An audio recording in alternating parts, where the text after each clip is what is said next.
Hey everyone, it's Karen McGill. Welcome back to It's ADHD-Friendly, where we talk all things well-being for the chronically distracted and overwhelmed. If that's you, you're in the right place, because it's me too. Today, we're talking about goal setting for the new year. Now, I know that can be a little triggery for folks with ADHD because we are not the best at follow-through. However, when you set goals that are ADHD-friendly and you set yourself up for success, there's seriously no stopping you. So today, I hope to help you do that. If you watched my last video, then you learned about the 4L retrospective, which I think is a really cool way of assessing the year that you just had. I will link that video below if you didn't watch it, but generally what you do is take a piece of paper and list out things that you loved, learned, lacked, and longed for. This makes your brain think about your life in the context of the things that you need and the things that you want and the things that you didn't get yet. So go back and listen to that video if you want to spend a little time doing that exercise. If not, no worries, let's just keep moving along. The other thing I would recommend you doing if you are interested in reflecting on the year you just had, which I highly recommend you do, is to take a needs assessment. This will really help you understand what you need to thrive as an individual, whether it's health, wealth, safety, connection. Understanding your significant needs is going to help you get them met, and that is life-changing. So I'll drop the link below for the needs assessment. It'll take about 10 minutes to finish. It's totally free, and it will give you a really good idea of what you need to focus on in the new year. Now that you've got that retrospective work done, you can use that to reflect on what it is you need to bring into this year. Is it more love and connection? Is it a new job, more money? Your needs with how you experienced last year is really going to inform where you want to focus your attention this year. So spend some time thinking about your needs, thinking about what happened this year, and create your major headings of goals that you would like to achieve for this year. Okay, so now you have an idea of the goals you want to set for this year. I want you to take a look at them and see how they make you feel. Literally read through each one and gut check. Does it light you up? Does it give you energy? Or is it more of a, I need to do this, I have to do this, I so should do this? Now I want you to take the fattest Sharpie marker you can find and scratch out all of the need to, have to, I really should goals. Those are the goals that have probably been on your list every year since you were 10. And here's the thing, if it's something that doesn't light you up, it's gonna be really hard for you to get it done.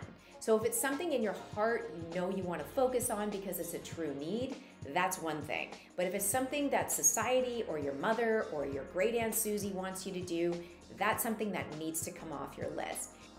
Keep your list of goals for the new year as juicy and energetic as they possibly can be. That's going to give you the best chance of follow through and success. Before we go on, I want to take a minute to talk about restraint.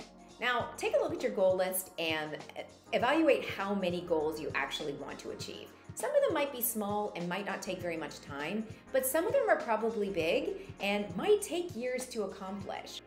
I recently worked with a client who had 44 goals on her list for this year, and she probably got through about 4% of them. So it wasn't a surprise to me that one of her biggest roadblocks was just overwhelm and expecting too much of herself.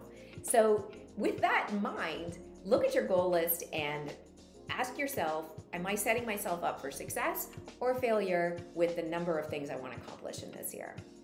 That brings me to my next point, time blindness. People with ADHD aren't great at understanding how long things take. We live in the land of now and not now.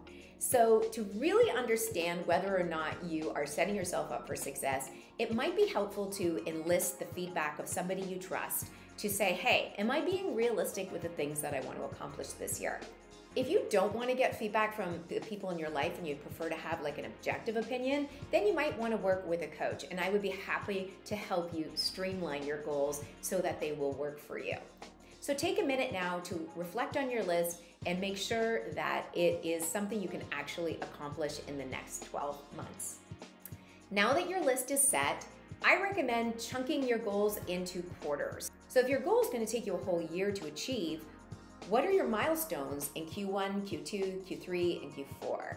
I like doing that for business. So for example, I might have a revenue goal for the year ahead, but I'm gonna break that into quarters so that I'll know whether or not I'm tracking to my goal based on the milestones I've set for each quarter. You can do this with running a marathon, losing 20 pounds, it doesn't matter. So now that you've crystallized your goals, it's time to really break them down into those sub-goals and milestones so that you can eventually plot them into whatever system you want to use. But right now, I really just want you to think through what are each of the steps that are going to be required to reach that goal, and how am I going to know whether or not I'm on track? This is a great thing to do in a journal or on a big piece of paper. I like doing this sort of thing on a whiteboard.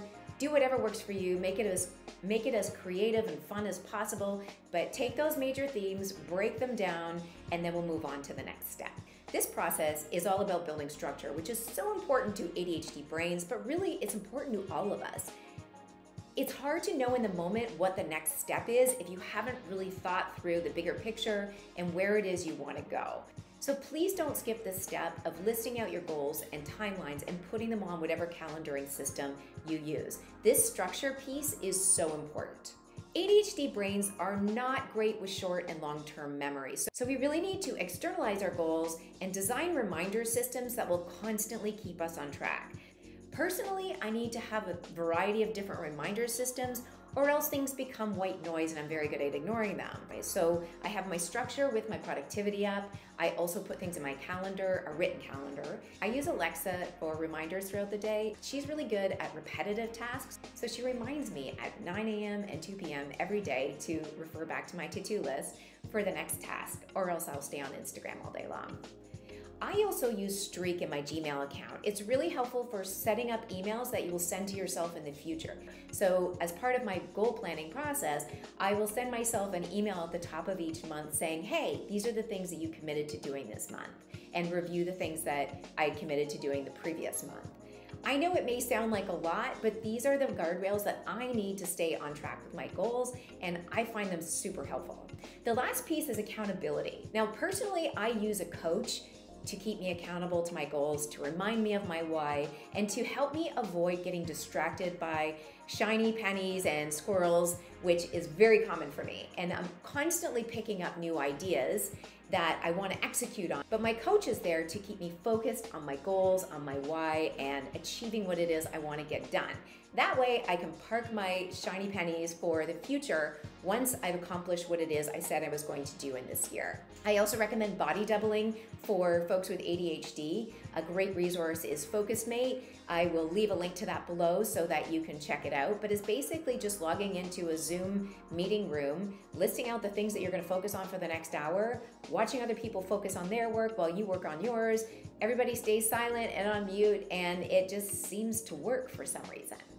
So now you've set your goals, you've set your subtasks and your milestones, and you're ready to rock for the year because you've got structure, accountability, everything's calendared, and off you go. But the main takeaways are creating goals that light you up, not setting too many, breaking them down into smaller subtasks and milestones, mapping them out in a calendar system, make sure you have adequate reminders and a lot of them, and some sort of accountability to keep you on track. So that's it. Now you're set up for an amazing year ahead, and I really hope that at this time next year, you're reflecting back at this future year and looking at all of the things that you accomplished that you actually said you wanted to do. So if this process was helpful, drop a comment and let me know. If you'd prefer to have one-on-one coaching to walk you through this process in person so that we're customizing goals that are perfect for you, then I invite you to check out my coaching package, which I've also linked below. Thanks so much for listening, and I'll see you in the next video.